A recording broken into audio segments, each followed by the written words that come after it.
महाभारत की शिक्षा हर काल में प्रासंगिक रही है। महाभारत को पढ़ने के बाद इससे हमें जो शिक्षा या सबक मिलता है उसे याद रखना भी जरूरी है। तो आओ हम जानते हैं ऐसी ही 25 तरह की शिक्षाएं जो हमें महाभारत, युगंधर और मृत्युंजय पढ़ने पर मिलती हैं। हालांकि यह भी सच है कि आप महाभारत पढ़ेंगे तो हो सकता है कि आपको कुछ अलग शिक्षा या सबक मिले। नंबर 1, जीवन हो योजनाओं से भरा। जीवन के किसी भी क्षेत्र में बेहतर रणनीति आपके जीवन को सफल बना सकती है, और यदि कोई योजना या रणनीति नहीं है तो समझो जीवन एक अराजक भविष्य में चला जाएगा जिसके सफल होने की कोई गारंटी नहीं। भगवान श्री कृष्ण के पास पांडवों को बचाने का कोई मास्टर प्लान नहीं होता तो पांडवों की कोई औकात नहीं थी कि वे कौरवों से किसी भी मामले में जीत जाते। नंबर 2, संगत और पंगत हो अच्छी। श्री कृष्ण कहते हैं कि जैसी संगत वैसी पंगत और जैसी पंगत वैसा जीवन। आप लाख अच्छे हैं लेकिन यदि आपकी संगत बुरी है तो आप बर्बाद हो जाएंगे। लेकिन यदि आप लाख बुरे हैं और आपकी संगत अच्छे लोगों से है और आप उनकी सुनते भी हैं तो निश्चित ही आप आबाद हो जाएंगे।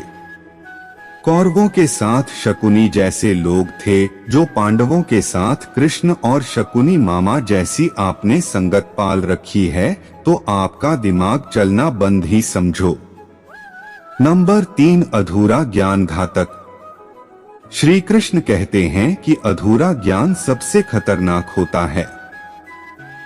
इस बात का उदाहरण है अभिमन्यु। अभिमन्यु बहुत ही वीर और बहादुर योद्धा था, लेकिन उसकी मृत्यु जिस परिस्थिति में हुई उसके बारे में सभी जानते हैं। मुसीबत के समय यह अधूरा ज्ञान किसी भी काम का नहीं रहता है। आप अपने ज्ञान में पारंगत बने। किसी एक विषय में तो दक्षता हासिल होना ही चाहिए।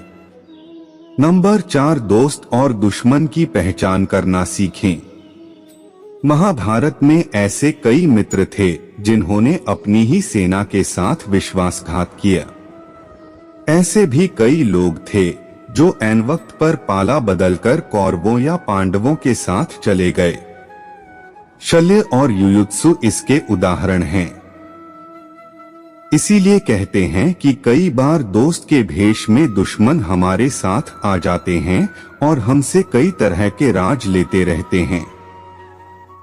कुछ ऐसे भी दोस्त होते हैं जो दोनों तरफ होते हैं। जैसे कौरवों का साथ दे रहे भीष्म, द्रोण और विदुर ने अंततः युद्ध में पांडवों का ही साथ दिया।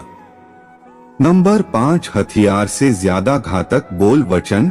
महाभारत का युद्ध नहीं होता यदि कुछ लोग अपने वचनों पर संयम रख लेते।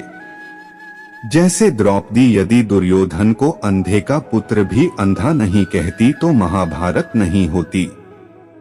शिशुपाल और शकुनी हमेशा चुभने वाली बातें ही करते थे, लेकिन उनका हश्र क्या हुआ यह सभी जानते हैं।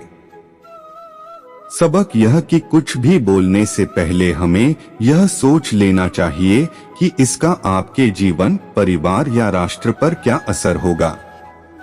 नंबर 6, जुआसट्टे से दूर रहो। शकुनी ने पांडवों को फंसाने के लिए जुए का आयोजन किया था जिसके चलते पांडवों ने अपना सब कुछ दांव पर लगा दिया था। अंत में उन्होंने द्रौपदी को भी दांव पर लगा दिया था। यह बात सभी जानते हैं कि फिर क्या हुआ। जुए, सट्टे, षड्यंत्र से हमेशा दूर रहो।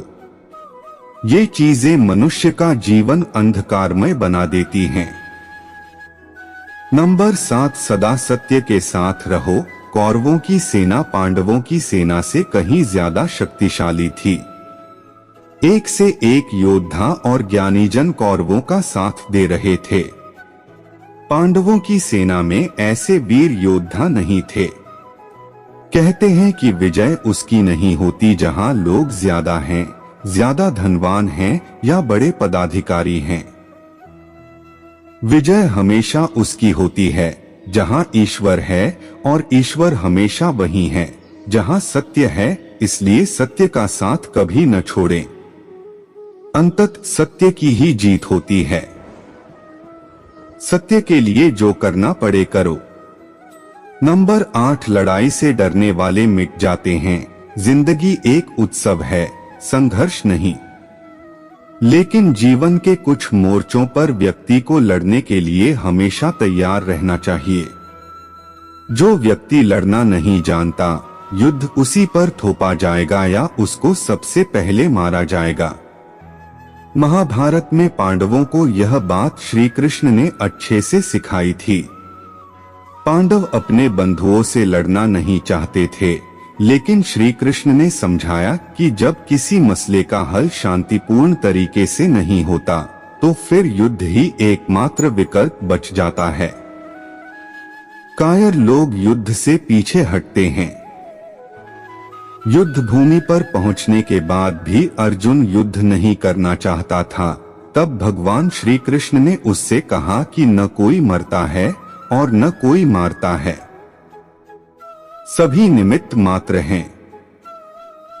आत्मा अजर और अमर है, इसलिए मरने या मारने से क्या डरना। नंबर 9, खुद नहीं बदलोगे तो समाज तुम्हें बदल देगा। जीवन में हमेशा दानी, उदार और दयालु होने से काम नहीं चलता। महाभारत में जिस तरह से कर्ण की जिंदगी में उतार चढ़ाव आए, उससे यही सीख मिलती है कि इस क्रूर दुनिया में अपना अस्तित्व बनाए रखना कितना मुश्किल होता है। इसलिए समय के हिसाब से बदलना जरूरी होता है, लेकिन वह बदलाव ही उचित है जिसमें सभी का हित हो।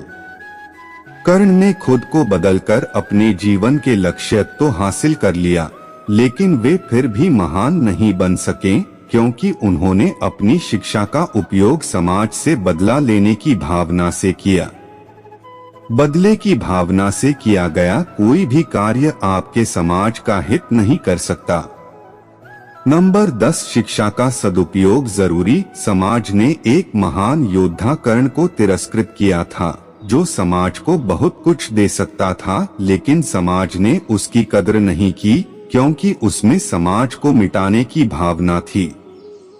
कर्ण के लिए शिक्षा का उद्देश्य समाज की सेवा करना नहीं था, अपितु वो अपने सामर्थ्य को आधार बनाकर समाज से अपने अपमान का बदला लेना चाहता था। समाज और कर्ण दोनों को ही अपने अपने द्वारा किए गए अपराध के लिए दंड मिला है और आज भी मिल रहा है।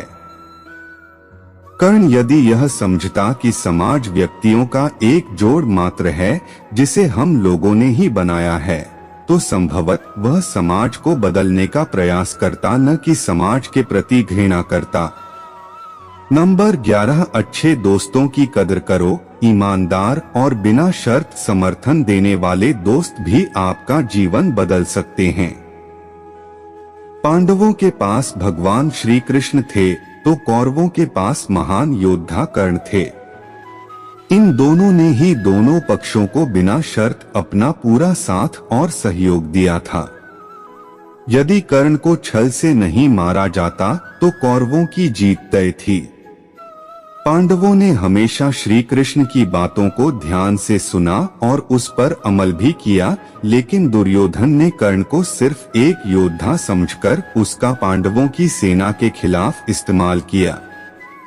यदि दुर्योधन कर्ण की बात मानकर कर्ण को घटोत्कच को मारने के लिए दबाव नहीं डालता, तो इंद्र द्वारा दिया गया जो अमोघ अस्त्र कर्ण के पास था उससे अर्जुन मारा जाता। नंबर 12, भावुकता कमजोरी है।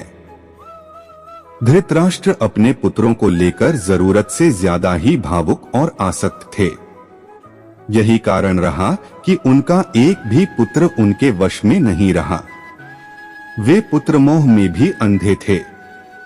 इसी तरह महाभारत में हमें ऐसे कुछ पात्र मिलते हैं जो अपनी भावुकता के कारण मूर्ख ही सिद्ध होते हैं। जरूरत से ज्यादा भावुकता कई बार इंसान को कमजोर बना देती है और वो सही गलत का फर्क नहीं पहचान पाता। कुछ ऐसा ही हुआ महाभारत में धृतराष्ट्र के साथ। जो अपने पुत्र मोह में आकर सही गलत का फर्क भूल गए।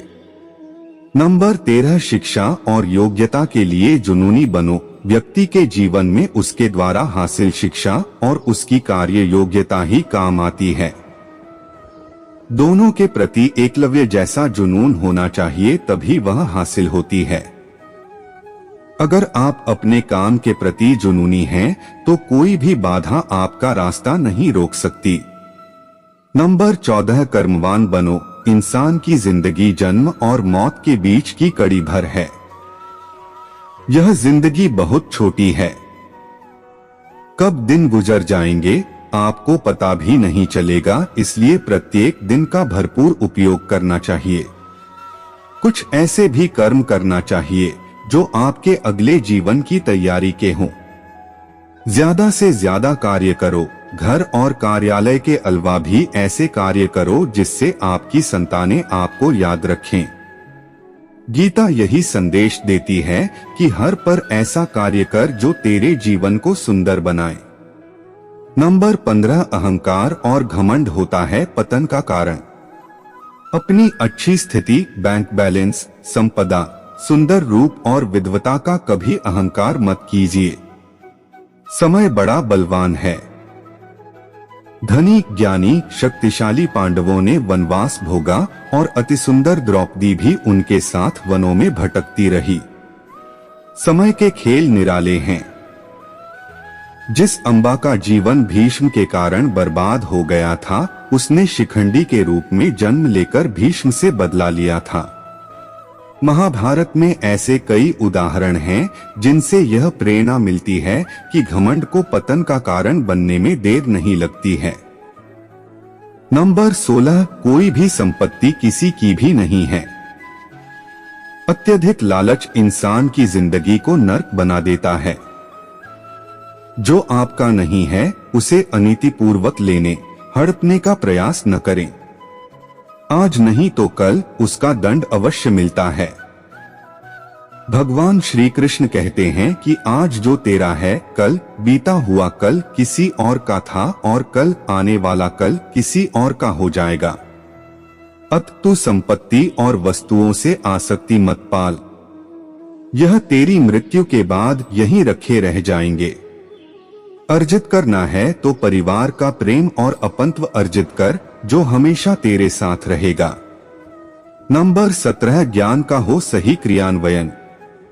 शिष्य या पुत्र को ज्ञान देना माता पिता व गुरु का कर्तव्य है, लेकिन सिर्फ ज्ञान से कुछ भी हासिल नहीं होता। बिना विवेक और सद्बुद्धि के ज्ञान अकर्म या विनाश का कारण ही बनता है, इसलिए ज्ञान के साथ विवेक और अच्छे संस्कार देने भी जरूरी हैं। हमने ऐसे कई व्यक्ति देखे हैं जो है तो बड़े ज्ञानी, लेकिन व्यक्तित्व से दब्बू या खब्बू हैं या किसी जंगल में धूनी रमाकर बैठे हैं। उनके ज्ञान से न तो परिवार का हित हो रहा है और न समाज का।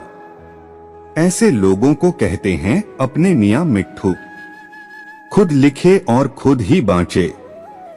नंबर 18 दंड का डर जरूरी। न्याय व्यवस्था वही कायम रख सकता है जो दंड को सही रूप में लागू करने की क्षमता रखता हो। यह चिंतन घातक है कि अपराध से घृणा करो, अपराधी से नहीं।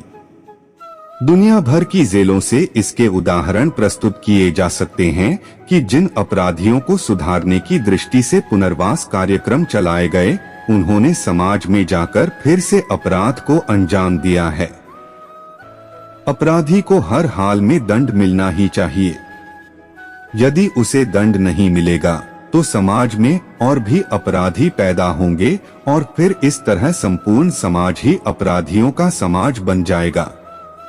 युधिष्ठिर के अहिंसा में उनके विश्वास को देखते हुए युद्ध के बाद भीष्म को उन्हें उपदेश देना पड़ा कि राजधर्म में हमेशा दंड की जरूरत होती है, क्योंकि प्रत्येक समाज में अपराधी तो होंगे ही। दंड न देना सबसे बड़ा अपराध होता है। नंबर 19 न्याय की रक्षा जरूरी। न्याय हमेशा उन लोगों के साथ होता है जो शक्तिशाली हैं या जो न्याय पाने के लिए प्राणपण से उत्सुक हैं। जिन्होंने अपने लिए न्याय मांगा है उनके साथ ईश्वर ने न्याय किया भी है। मांगोगे नहीं तो मिलेगा भी नहीं, यह प्रकृति का नियम है। गुरु द्रोणाचार्य ने कर्ण और एकलव्य के साथ जरूर अन्याय किया था, लेकिन आज दुनिया अर्जुन को सर्वश्रेष्ठ धनुर्धर नहीं मानती, क्योंकि कर्ण और एकलव्य ने हमेशा न्याय की मांग की और अंत में आज दुनिया उन्हें श्रेष्ठ धनुर्धर मानती है। महाभारत हमें सिखाती है कि न्याय की रक्षा करना कितना जरूरी है, लेकिन यह भी एक कटु सत्य है कि न्याय सिर्फ शक्तिशाली लोगों के साथ ही है। नंबर 20, छिपे हुए को जानने का ज्ञान जरूरी। यह जगत या व्यक्ति जैसा है वैसा कभी दिखाई नहीं देता, अर्थात लोग जैसे दिखते हैं वैसे होते नहीं, चाहे वह कोई भी हो। महाभारत का हर पात्र ऐसा ही है, रहस्यमय। छिपे हुए को जानना ही व्यक्ति का लक्ष्य होना चाहिए, क्योंकि ज्ञान ही व्यक्ति को बचाता है। भगवान श्री कृष्ण के ऐसे कई योद्धा थे जो छिपे हुए सत्य को जानते थे। नंबर 21, सफर करने में होती है बरकत। एक स्थान से दूसरे स्थान पर जाना या एक स्थान को छोड़कर दूसरे स्थान पर रहने से लाभ ही मिलता है। पांडवों को हस्तिनापुर छोड़कर 2 बार जंगल में रहना पड़ा और अंत में उनको जब खांडवप्रस्थ मिला तो वे वहां चले गए।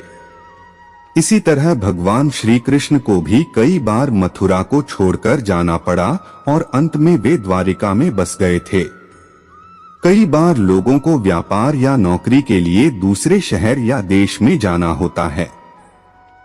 नंबर 22, गोपनीयता और संयम जरूरी। जीवन हो या युद्ध, सभी जगह गोपनीयता का महत्व है। यदि आप भावना में बहकर किसी को अपने जीवन के राज बताते हैं या किसी व्यक्ति या समाज विशेष पर क्रोध या कटाक्ष करते हैं तो आप कमजोर माने जाएंगे। महाभारत में ऐसे कई मौके आए जबकि नायकों ने अपने राज ऐसे व्यक्ति के समक्ष खोल दिए जो राज जानने ही आया था, जिसके चलते ऐसे लोगों को मुंह की खानी पड़ी।